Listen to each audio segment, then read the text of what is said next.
up the job. Varun himself was very keen. ನನಗೆ convince ಆಗಿ ನನಗೆ ಅವನೇ convince whether he was keen or wanted to search longer ಅಂತ ನನಗೆ convince ಆಗಿರಲಿಲ್ಲ. ಅದಕ್ಕೆ ನಾನು ಸ್ವಲ್ಪ ಈ ಸಲ ತುಂಬಾ ಮೆದ್ದು ಬಿದ್ದು ಅವ್ನಿಗೆ ಏನಾದ್ರು ಮಾಡೋದು ಅಂತ ಹೋಗ್ಲಿಲ್ಲ. Realize the pains of finding a job, it will make him be more serious about to do this job that he picks up. ಅಯ್ಯೋ ನನ್ನ ಕೆಲಸ ಕಳ್ಕೊಳ್ಳೋದ್ರಿಂದ ಅಮ್ಮ ಯಾವ್ದೋ ಕೊಡಿಸ್ತಾ ಇದ್ದು ಹೌದು.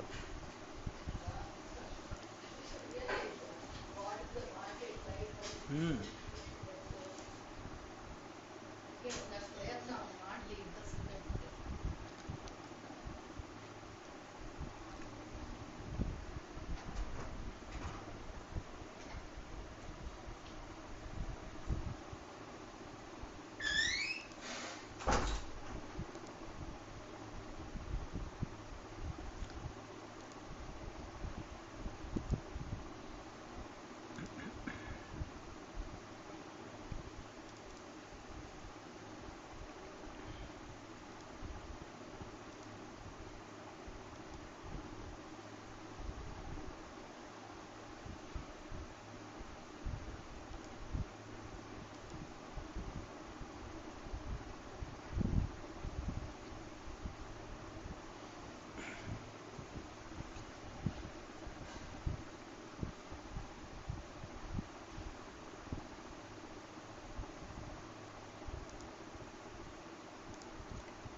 ಹಲೋ, ಕೇಳಿಸ್ತಾ ಇದೆಯಾ? Hello. Yes sir. Okay, screen ಕಾಣ್ತಿದೆ ಅಲ್ಲ? ಹಾಂ ಸರ್. ಓಕೆ, 7 ಜನ ಆಗಿದ್ದೀವಿ. ಇನ್ನೂ 2 ಆಯಿತು, 9 ಆಯಿತು ಅನಿಸುತ್ತೆ. 10 ಆಯಿತು. ನೋಡೋಣ, ಇನ್ನೊಂದು ನಿಮಿಷ 2 ನಿಮಿಷ ನೋಡಿ, ದೆನ್ ವಿ ಕ್ಯಾನ್ ಸ್ಟಾರ್ಟ್ ಅಂತ ಅನಿಸುತ್ತೆ. ಸೊ ಎಸೆನ್ಷಿಯಲಿ ಈ ಸೆಮಿಸ್ಟ್ರಲ್ಲಿ ನಾನು ಫಸ್ಟ್ ಟೈಮ್ ನಿಮ್ಮನ್ನು ಮೀಟ್ ಮಾಡ್ತಾ ಇರೋದು ನಿಮ್ಮ ಕೋರ್ಸಲ್ಲಿ. ಈ ಸೆಮಿಸ್ಟ್ರಿಗೆ ನಾನು frames of reference and relativity ತಗೊಳ್ತೀನಿ. ಸೊ ರಿಲೇಟಿವಿಟಿ ಅಂದ ತಕ್ಷಣ ನಮಗೆ E = mc² ಜ್ಞಾಪಕ ಬರುತ್ತೆ. ಸೊ E = mc² ಅನ್ನುವಂಥ ಡೆರಿವೇಷನ್ ಕೂಡ ನಾವು ನೋಡ್ತೀವಿ ಇಲ್ಲಿ. We will be discussing. So essentially ಇವತ್ತಿಗೆ ಪ್ಲ್ಯಾನ್ ಏನಪ್ಪ ಅಂತಂದರೆ, ಫ್ರೇಮ್ಸ್ ಆಫ್ ರೆಫರೆನ್ಸ್ ಅನ್ನೋ ಒಂದು ಟಾಪಿಕನ್ನು ಇಂಟ್ರೊಡ್ಯೂಸ್ ಮಾಡಿಕೊಂಡು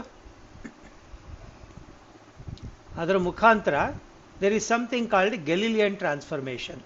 ಆ ಗೆಲಿಲಿಯನ್ ಟ್ರಾನ್ಸ್ಫರ್ಮೇಷನ್ ಈಕ್ವೇಷನ್ಸನ್ನು ಡಿರೈವ್ ಮಾಡ್ಕೋತೀವಿ. ಅದು ಇವತ್ತಿನ ಅಜೆಂಡಾ, ಇವತ್ತಿನ ಪ್ಲಾನು. ಸೊ 13 ಆದ್ವಿ.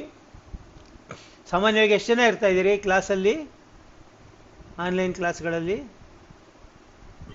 34 ಇರ್ತಾ ಇದ್ದೀರಾ? ಸೊ ಹಾಗಾದರೆ ವರ್ತ್ವೈಲ್ ವೆಯ್ಟಿಂಗ್ ಅನಿಸುತ್ತೆ ಅಲ್ಲ? ನೋಡೋಣ, 10:01 ಇವಾಗ 10:02ವರೆಗೂ ವೆಯ್ಟ್ ಮಾಡೋಣ, ದೆನ್ ಸ್ಟಾರ್ಟ್ ಮಾಡ್ಕೊಳ್ಳೋಣ ಸಬ್ಜೆಕ್ಟ್ ಪ್ರಾಪರ್, ಶೇರಿಂಗ್ ಸ್ಟಾರ್ಟ್ ಮಾಡ್ಕೊಳ್ಳೋಣ. ಸೊ ಎಸೆನ್ಷಿಯಲಿ ಇದು ಪ್ಲಾನ್ ಇವತ್ತಿಗೆ.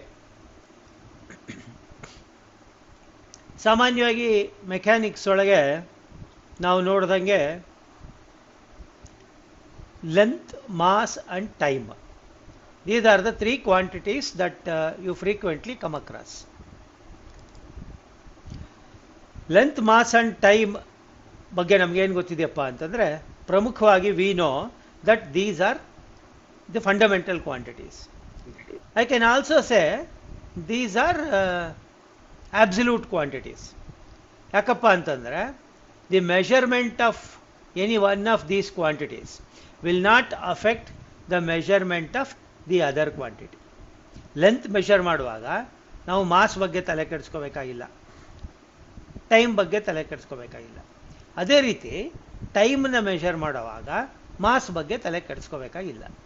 ಸೊ ಈ ರೀತಿ ಇರೋದರಿಂದ ನಾವೇನಂತೀವಿ, ಇವುಗಳನ್ನು ಸಾಮಾನ್ಯವಾಗಿ ಆಬ್ಸಲ್ಯೂಟ್ ಕ್ವಾಂಟಿಟೀಸ್ ಅಂತ ಕೂಡ ಕರಿತೀವಿ.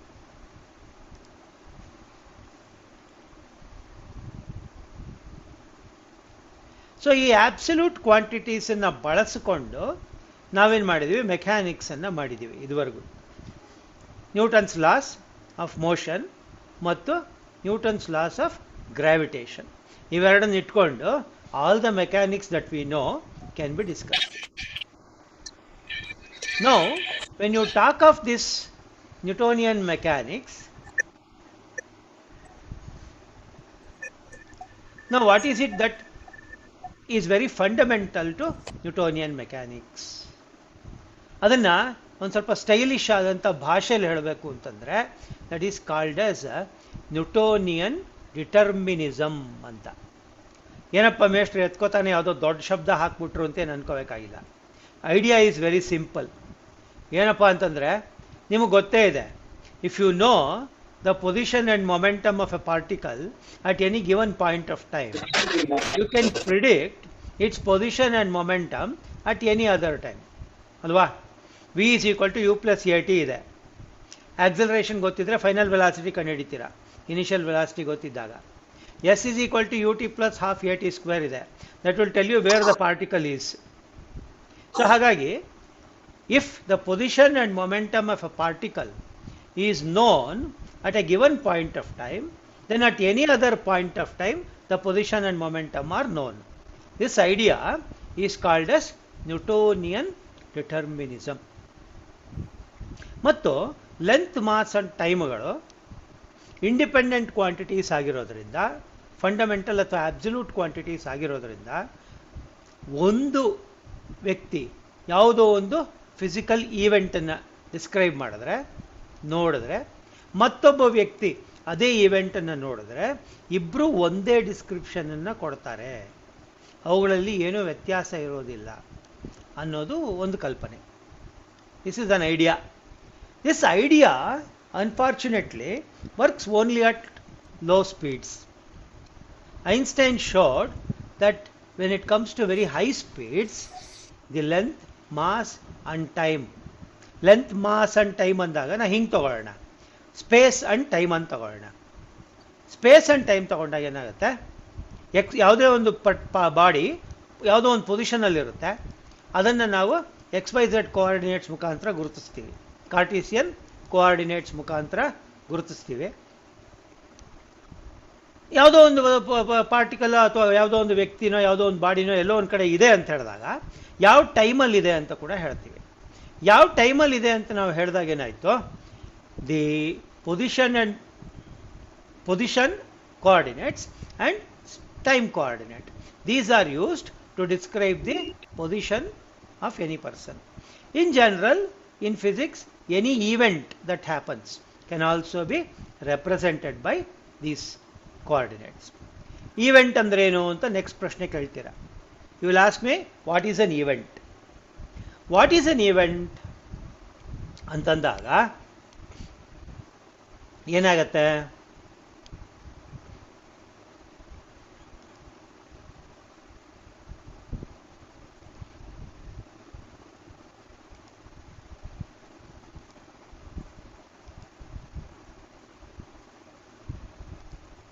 ಈವೆಂಟ್ ಅನ್ನುವಂಥ ಒಂದು ಪದವನ್ನು ನಾವು ಡಿಫೈನ್ ಮಾಡಬೇಕು ಅಂತ ಆಯ್ತು. ಇವಾಗ ಯಾವುದೋ ಒಂದು ಈವೆಂಟ್ ಅಂದರೆ ಏನು? Anything that happens in this universe to which I can assign a place and time, that is an event. ಈಗ ಫಾರ್ ಎಕ್ಸಾಂಪಲ್ ಯಾರೋ ಒಬ್ಬ ಎಲ್ಲೋ ಒಂದು ಕಡೆ ಒಂದು ಲೈಟ್ ಸ್ವಿಚ್ ಹಾಕ್ತಾನೆ, ಲೈಟ್ ಹತ್ಕೊಂತು, ದಟ್ ಈಸ್ ಅನ್ ಇವೆಂಟ್. ಆ ಲೈಟು ಎಲ್ಲಿ ಹತ್ಕೊಂತು, ನಾವು ಅದನ್ನು ಸ್ಪೇಸ್ ಕೋಆರ್ಡಿನೇಟ್ಸ್ ಮುಖಾಂತರ ಡಿಸ್ಕ್ರೈಬ್ ಮಾಡ್ತೀವಿ. ಆ ಲೈಟು ಯಾವ ಟೈಮಲ್ಲಿ ಹತ್ಕೊಂತು ಅದನ್ನು ಟೈಮ್ ಕೋಆರ್ಡಿನೇಟ್ ಮುಖಾಂತರ ಡಿಸ್ಕ್ರೈಬ್ ಮಾಡ್ತೀವಿ. So when we describe things if you are able to describe a happening by means of time and space coordinates athwa space and time coordinates, then you call that as an event. What we do in physics is we simply go on observing events and describing them. Events ಅನ್ನು observe ಮಾಡಿಕೊಂಡು describe ಮಾಡ್ತೀವಿ. Describe ಮಾಡುವಾಗ ಏನು ಮಾಡ್ತೀವಿ, space and time coordinates ಅನ್ನು ಬಳಸ್ತೀವಿ. ಈ space and time coordinates ಅನ್ನು ಬಳಸುವಾಗ ಏನಾಗುತ್ತೆ, ಮೆಷರ್ಮೆಂಟ್ಸ್ ಅನ್ನು ಮಾಡ್ತೀವಿ. ಹೌದಾ? ಮೆಷರ್ಮೆಂಟ್ಸ್ ಅನ್ನು ಮಾಡೋದಾದ್ರೆ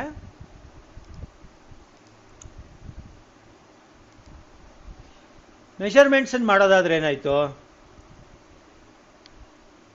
ನಮಗೊಂದು ರೆಫರೆನ್ಸ್ ಬೇಕು.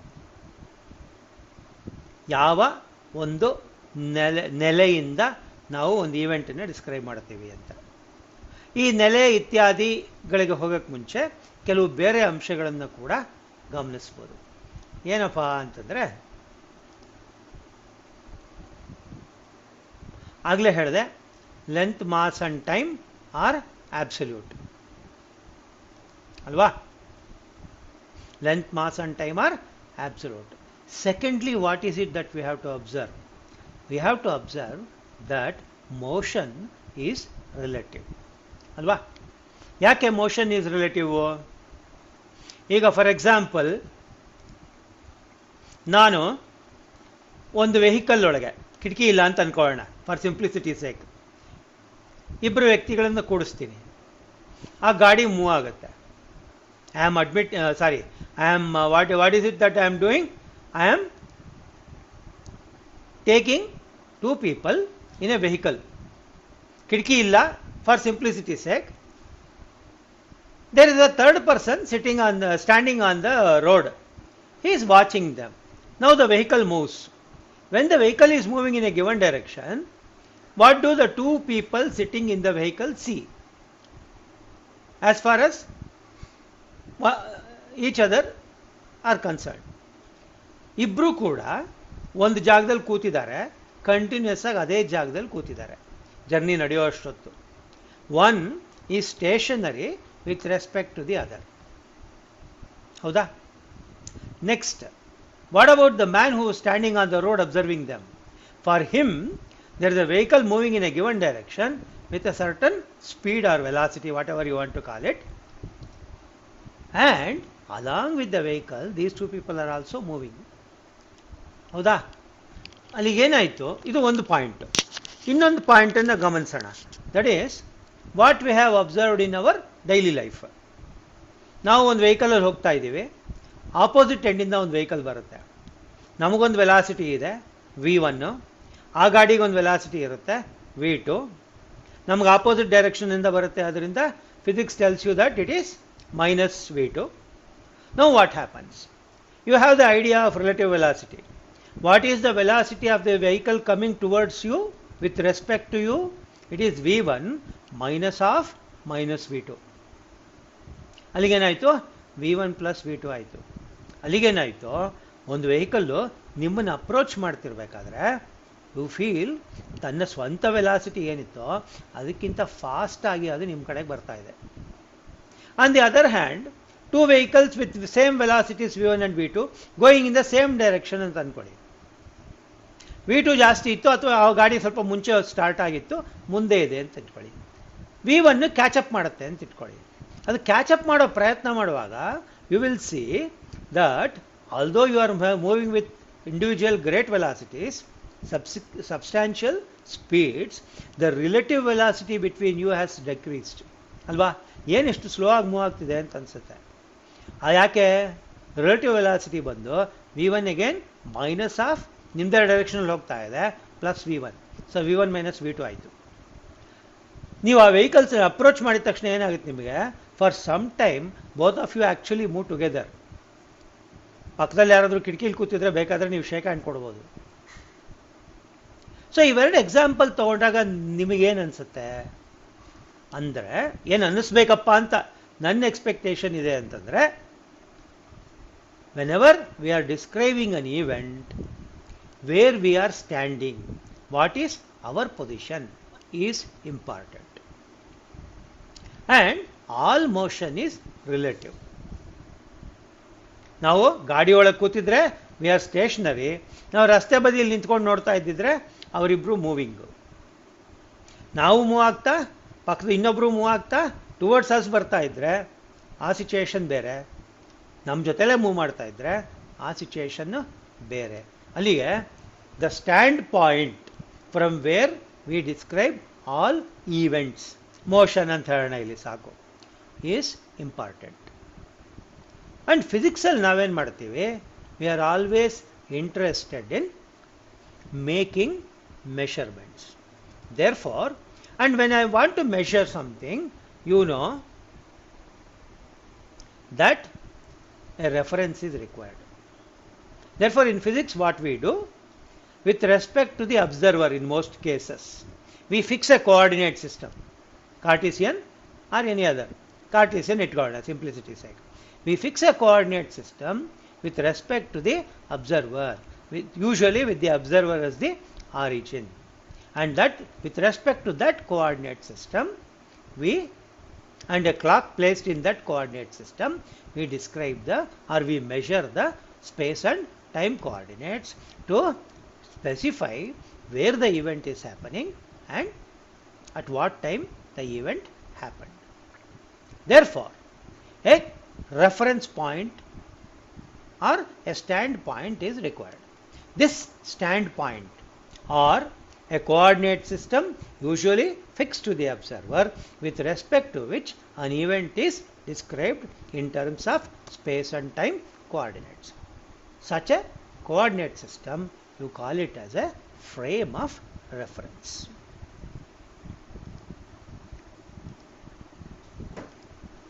ಸೊ ಈಗ ಸ್ಕ್ರೀನ್ ಶೇರ್ ಮಾಡ್ಕೋತಾ ಹೋಗ್ತೀನಿ. ಐ ಥಿಂಕ್ ಇನ್ಯಾರೂ ಬರೋರಿಲ್ಲ ಅನಿಸುತ್ತೆ ಅಲ್ವಾ? We have reached 30. Okay. So ಈಗ ನಾನು ಏನು ಹೇಳ್ತಾ ಇದ್ನೋ ಆ ಮಾತಿಗೆ ಇಲ್ಲಿ ಬಂದೆ.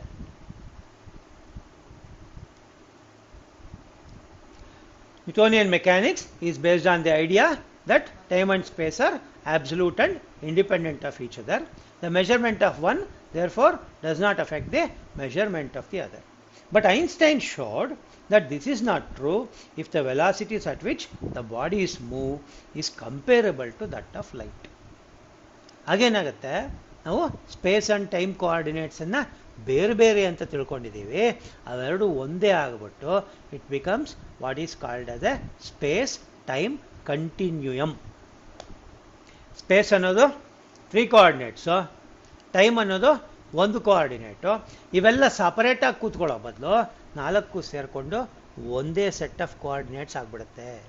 ಸೊ ದೇರ್ ಫೋರ್ ಒಂದು ಈವೆಂಟನ್ನು ನಾವಾಗ ಡಿಸ್ಕ್ರೈಬ್ ಮಾಡಬೇಕಾದ್ರೆ XYZ ಸಾಕಾಗಲ್ಲ, XYZ T ಅಂತೀವಿ. ಮುಂದೆ ಏನಪ್ಪ ಮಾಡ್ತಾ ಹೋಗ್ತೀವಿ, ನೀನು ನೆಕ್ಸ್ಟ್ ಒಂದು 8-10 ಗಂಟೆ ಅಂತಂದರೆ ಈ ರೀತಿ ಟೈಮ್ ಆ್ಯಂಡ್ ಸ್ಪೇಸ್ ಎರಡೂ ಒಂದೇ ಆಗಿಬಿಡುತ್ತಲ್ಲ, ಅದರ ಕಾನ್ಸಿಕ್ವೆನ್ಸಸ್ ಏನು, ಪರಿಣಾಮಗಳು ಏನು ಅನ್ನೋದನ್ನು ಚರ್ಚೆ ಮಾಡ್ತಾ ಹೋಗ್ತೀವಿ. That is the syllabus. Now event ಬಗ್ಗೆ ಹೇಳಿದೆ. Coordinate system with respect to which all events are observed. Usually the origin of the system is fixed with respect to the observer. ಅದನ್ನು ಕೋಆರ್ಡಿನೇಟ್ ಫ್ರೇಮ್ ಆಫ್ ರೆಫರೆನ್ಸ್ ಅಂತ ಹೇಳ್ತೀವಿ ಅಂತಂದೆ. So frame of reference is nothing but a coordinate system fixed with respect to the observer, usually with him as the origin, with respect to which an event is described. All measurements are made. This is called as a coordinate system. Sorry, a frame of reference. Now, how many types of frames of reference are there? This is the next point. So far, in the study of mechanics that we have done, usually we found that in every place the equation F is equal to ma holds. Newton's laws are valid. So in any frame of reference in which the Newton's laws continue to be valid, they are known as inertial frames. ಯಾಕಪ್ಪ ಅಂದರೆ Newton's law of inertia holds good ಅಂತ.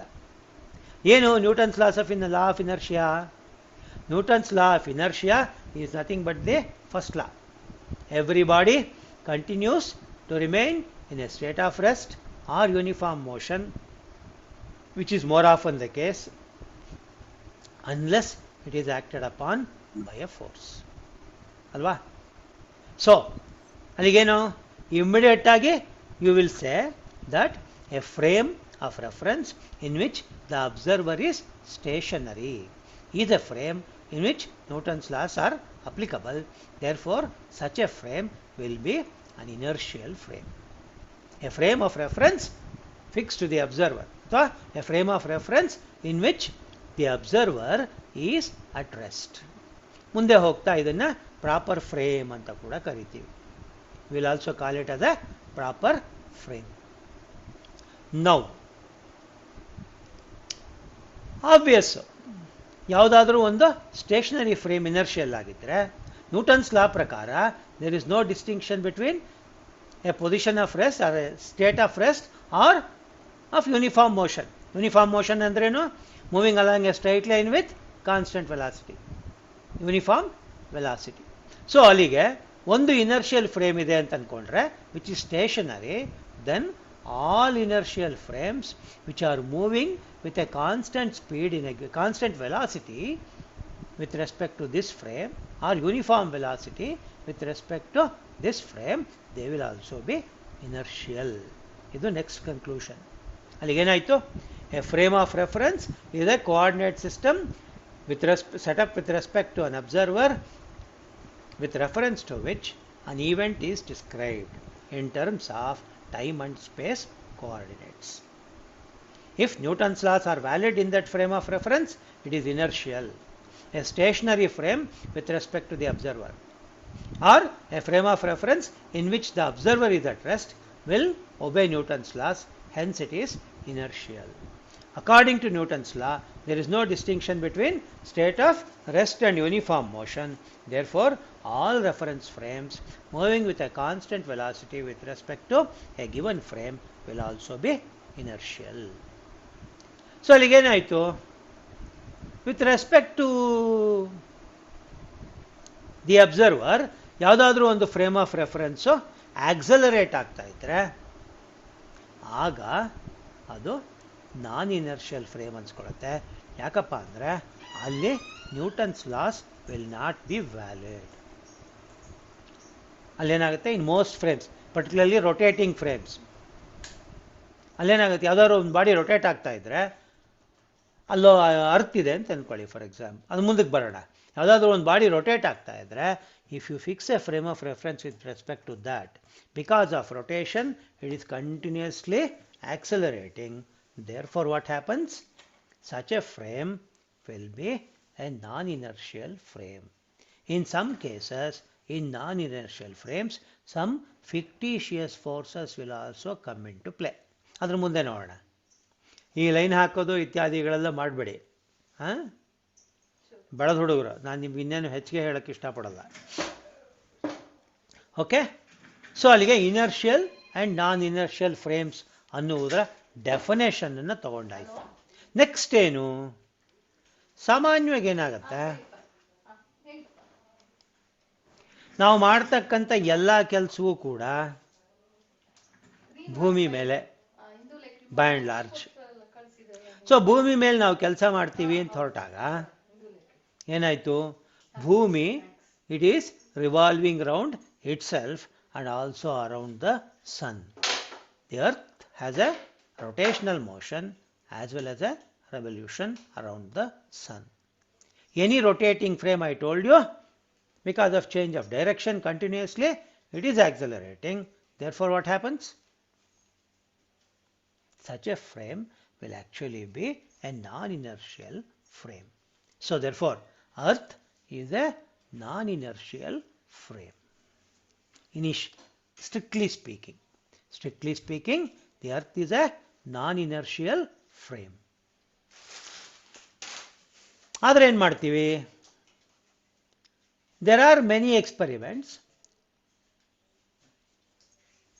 in discussing the results of which the rotational motion of the earth need not be taken into account, or the errors introduced by the rotation of the earth are very minimal, small.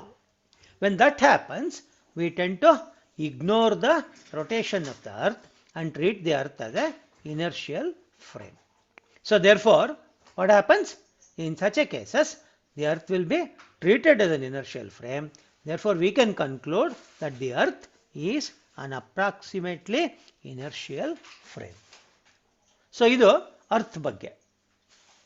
Next ನಾವು ಬಹಳ important ಆದಂಥ ಡೆರಿವೇಷನ್ಗೆ ಬರ್ತೀವಿ. ಆಗ್ಲಿಂದ ಹೇಳ್ತಾ ಇದ್ದೀನಿ, ಈ ರಾಮಾಯಣ ಮಾಡಬಾರ್ದು. ನಾನು ನಿಲ್ಲಿಸ್ಬಿಟ್ಟು ಹೋಗ್ತೀನಿ, ನನಗೇನು ಕಷ್ಟ ಇಲ್ಲ. ಇವರಾಲ್ ಗುರೋನಪ್ಪ ಏನಾಗಿ ಇಷ್ಟ ಆದ್ರೆ ಅದ್ರ ಮೇಲೆ ಕ್ಲಾಸ್ ಕಟ್ ಮಾಡ್ರಿ, ಅವ್ರಿಗೆ ಬೇಕಿಲ್ಲದೆ ಹೋದ್ರೆ ಅಷ್ಟೇ. ಯು ಆರ್ ಇರಿ. So now we come to what is known as the Galilean transformation, which is the crux of what I wanted to do ಈ ಸೆಷನ್ನಲ್ಲಿ. ಈ ಸೆಷನ್ನಲ್ಲಿ ಅತಿ ಮುಖ್ಯವಾಗಿ ನಾವೇನು ಮಾಡಬೇಕಪ್ಪ ಅಂತ ಅಂದ್ಕೊಂಡ್ವಿ ಅಂದರೆ ಇದು ಏನು? I am telling you that a stationary frame is an inertial frame, and another frame of reference moving with a constant velocity with respect to this is also inertial. ಅಲ್ಲಿಗೇನಾಯಿತು? These two frames are equivalent. ಅಂದ್ರೆ ಏನು? If we now describe any event from a stationary frame of reference and another observer is sitting in the moving frame and he describes the same event, then the descriptions will be identical. Now the descriptions will be identical andaga. Now what are the things that are going to be identical? I told you that these inertial frames obey the Newton's laws. Therefore F equals ma. That will be valid. ಆದರೆ ನಾವು position measure ಮಾಡ್ತೀವಿ, time measure ಮಾಡ್ತೀವಿ ಅಲ್ವಾ, velocity measure ಮಾಡ್ಬೋದು. F equals M A ಆದ್ದರಿಂದ acceleration measure ಮಾಡ್ಬೋದು. So ಇವನ್ನೆಲ್ಲ measure ಮಾಡಿದಾಗ ಪೊಸಿಷನ್ನಿಗೆ ಒಂದು ಕೋಆರ್ಡಿನೇಟ್ ಸಿಸ್ಟಮಲ್ಲಿ ಒಬ್ಬ ಅಬ್ಸರ್ವರ್ ಕೊಡ್ತಕ್ಕಂಥ ವ್ಯಾಲ್ಯೂಸು, ಇನ್ನೊಂದು ಕೋಆರ್ಡಿನೇಟ್ ಸಿಸ್ಟಮಲ್ಲಿ ಮತ್ತೊಬ್ಬ ಕೊಡ್ತಕ್ಕಂಥ values, they will be different. Velocity that may be different, ಅದನ್ನು ನೋಡೋಣ ನಾವು. Acceleration that will not be different, because we said the two frames are equivalent, which means Newton's law F equal to ma has to be obeyed by both. So ಹೀಗಿದ್ದಾಗ observations made in one frame of reference ಅನ್ನ observations made in another frame of reference ಗೆ link ಮಾಡೋದು ಹೇಗೆ? ಇದು Galilean transformation, Newtonian transformation ಅಂತ ಕೂಡ ಹೇಳ್ಬೋದು. So what is it that I have taken? I have taken two coordinate systems, S and S dash. S ಅಂತ ಬರ್ದಿಲ್ಲ ನಾನು, ಎಕ್ಸ್ ವೈ ಝಡ್ ಟಿ, ಅದು ಎಸ್ ಅನ್ನೋ frame. X dash y dash z dash t dash ಅನ್ನೋದನ್ನು moving frame S dash ಅಂತ ಇಟ್ಕೊಳ್ತೀನಿ. S is a stationary frame, coordinates are x, y, z and t. S dash is a moving frame, the coordinates are x dash, y dash, z dash and t dash. Ultimately we will see that t equals t dash because we have treated time and space as two different entities. The measurement of one will not affect the measurement of the other. Therefore time is the same for both observers. ಮುಂದೆ ನೋಡ್ತೀವಿ. ಈಗೇನು ಮಾಡಿದ್ದೀನಿ, for simplicity sake ಅವುಗಳನ್ನು ಒಂದು common X Axis ಮೇಲೆ move ಮಾಡ್ತೀನಿ. ಒಂದು stationery S, ಮತ್ತೊಂದು along the common X Axis with A constant velocity we move ಆಗುತ್ತೆ. ಅದು with A constant velocity we move ಆಗುವಾಗ ಯಾವುದೋ ಒಂದು ಪಾಯಿಂಟ್ ಪಿ ಇದೆ. ಆ ಪಾಯಿಂಟ್ ಪಿನಲ್ಲಿ ಯಾವುದೋ ವೆಹಿಕಲ್ ಹೋಗುತ್ತೆ ಅಂತ ಅನ್ಕೊಳ್ಳೋಣ. ಅದನ್ನು ಇಬ್ಬರು ಅಬ್ಸರ್ವ್ ಮಾಡ್ತಾರೆ. A vehicle moving with a certain velocity, let us say u, appears at that point P. When it appears at that point P, both the observers in S and S dash sitting at the origins O and O dash will make measurements of the position of that body at P and also the time at which they saw it. Okay, simplicity ಸೇಕ್ಗೆ ಏನು ಮಾಡಿದ್ದೀನಿ, x ಆ್ಯಕ್ಸಿಸಲ್ಲಿ movement ಇಲ್ಲ ಅಂದ್ಕೊಂಡಿದ್ದೀನಿ, sorry z ಆ್ಯಕ್ಸಿಸಲ್ಲಿ. So z equal z dash given. Similarly y ಆ್ಯಕ್ಸಿಸಲ್ಲಿ movement ಇಲ್ಲ ಅಂದ್ಕೊಂಡಿದ್ದೀನಿ. The movement is only on one axis. Simplicity sake, the body can actually move in 3 dimensions. Real bodies actually move in 3 dimensions most cases. Therefore what happens, y is y dash, y equals y dash, z equals z dash, t equals t dash are given. Therefore now I have to only relate the measurements along the x direction. Point P ಇದೆ, ಅಲ್ಲಿ sudden ಆಗಿ ಯಾವುದೋ ಒಂದು vehicle appear ಆಯಿತು, ಅದರ velocity u ಇದೆ, ಅದರ ಪೊಸಿಷನನ್ನು observers express ಮಾಡ್ತಾ ಇದ್ದಾರೆ. ಈ ಕೋಆರ್ಡಿನೇಟ್ ಸಿಸ್ಟಮ್ ಎಸ್ ಅಲ್ಲಿ ಕೂತಿದ್ದಾನಲ್ಲ ಅಬ್ಸರ್ವರ್ ಅಟ್ ಓ, ಅವನು ಅದನ್ನು ಎಕ್ಸ್ ಅಂತ ಮೆಷರ್ ಮಾಡ್ತಾನೆ. The observer at O dash who is in the moving frame S dash, ಅವನು ಅದನ್ನು ಎಕ್ಸ್ ಡ್ಯಾಶ್ ಅಂತ ಮೆಷರ್ ಮಾಡ್ತಾನೆ. Now to start with at t equal 0 ನಾವೇನು ಮಾಡಿದ್ದೀವಿ, ಎರಡು ಕೋಆರ್ಡಿನೇಟ್ ಸಿಸ್ಟಮ್ನ ಕೋಇನ್ಸೈಡ್ ಮಾಡಿಸೋಣ. We make both the coordinate systems coincide and we set the clocks. Therefore the two clocks are reading the same time. Now S dash moves with a constant velocity v along the common x axis. Now if at a time t a moving body is observed, let us say a car with a velocity u observed at a point p, then the observer in S reads it as distance x, the observer in S dash reads it as x dash. Now how are x and x dash related? That is the question. How are x and x dash related? That is the question. In time t, when we made the observation, S is stationary, sitting in its position. S dash with respect to S has moved through a distance S is equal to Vt. V is the velocity, T is the time. ಅಲ್ಲಿಗೇನಾಯಿತು, x ಅನ್ನೋ ಪೊಸಿಷನ್ನು x dash ಅನ್ನೋ ಪೊಸಿಷನ್ಗಿಂತ v t ಅನ್ನುವಷ್ಟು ಜಾಸ್ತಿ ಆಯಿತು. Therefore if you now want to relate x and x dash, then you will say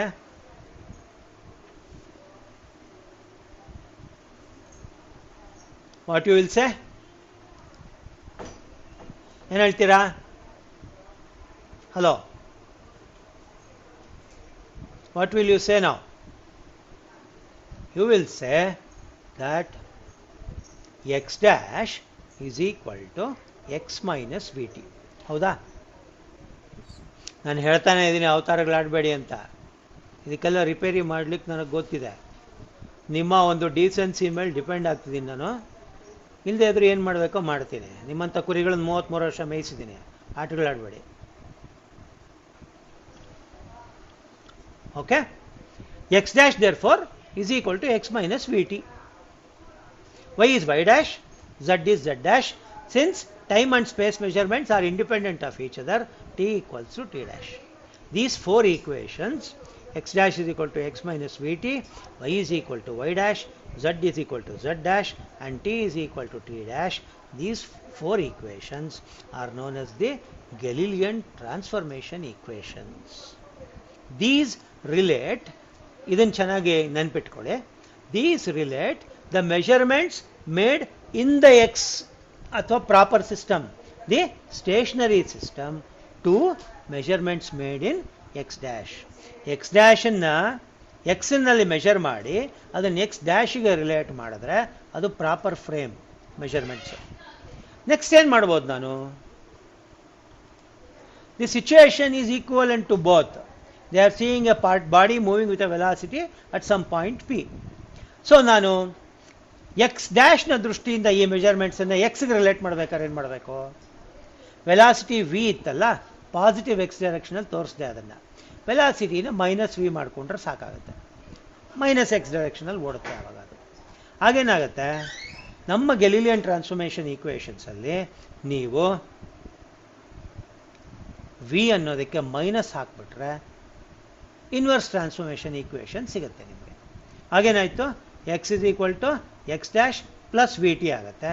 Y is the same as y dash, z is the same as z dash, t is the same as t dash.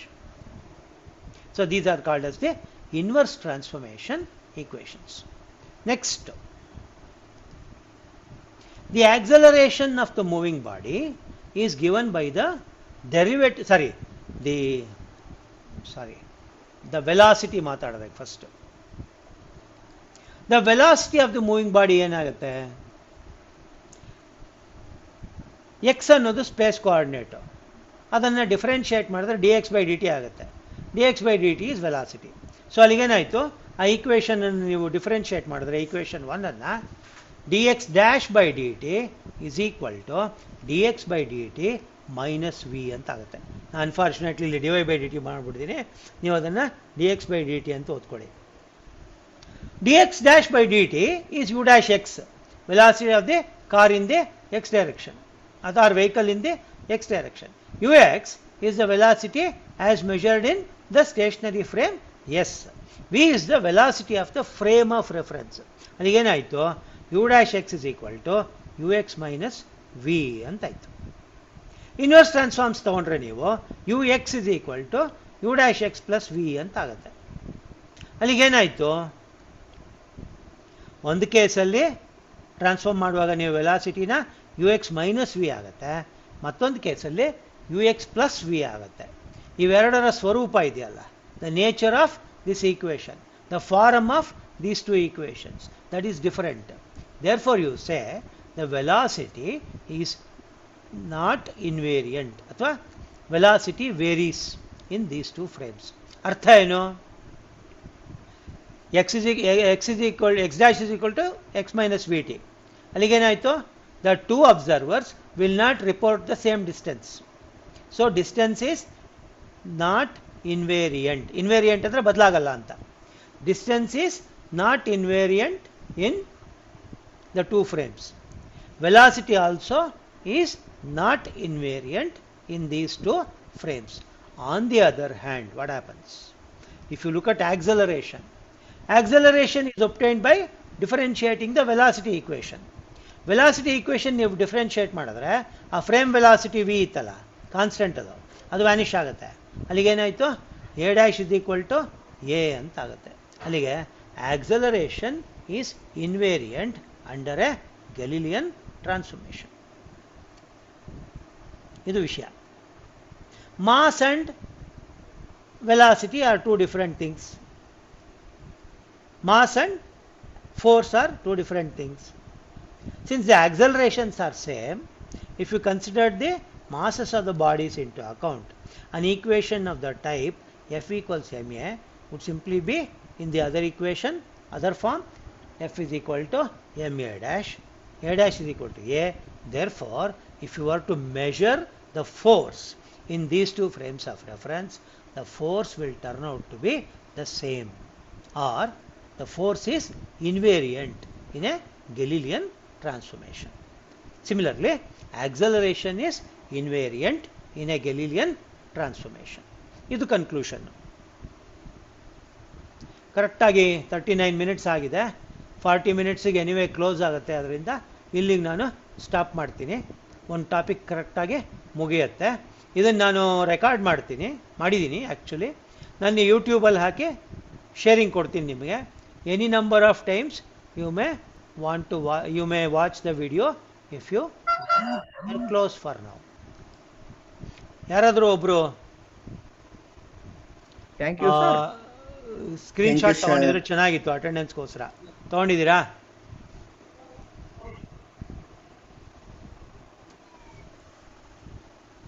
Screen shot ಒಂದು ತಗೊಂಬಿಡಿ, close ಮಾಡೋಣ. Okay, ತಗೊಂಡ್ರಾ? ತಗೊಂಡಿದ್ದೀವಿ. Okay, appa, thank you. We'll close it here. We'll meet again some other time. I'll send you the invite. I'll close it here. Thank you, sir. Bye bye. Bye. Thank you, sir. Thank you, sir. Thank you ma'am. Bye. Bye, sir. Yeah bye.